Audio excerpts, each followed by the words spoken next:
மா வீட்ல என்ன சாப்பாடு? வேலைக்கு போனதான் சோறு, இல்லனா இல்ல. அதுக்கு நான் பட்னியாவே இருந்துருவேன்.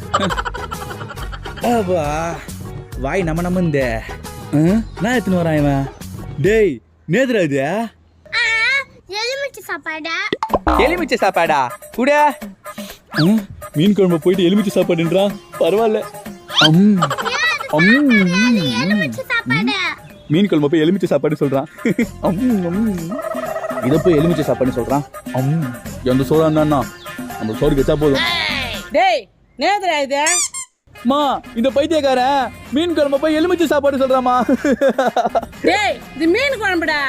இல்லையா, இது எலுமிச்சை சாப்பாடியா? எப்படி இது எலுமிச்சை சாப்பாடுன்ற? இந்த சாப்பாடை எலி சாப்பிட்டு மிச்சம் வச்சிச்சு. எலி சாப்பிடுச்சா? அதுதான் எலுமிச்சை சாப்பாடு சொன்னேன். எலி மிச்சம் வச்ச சாப்பாடா?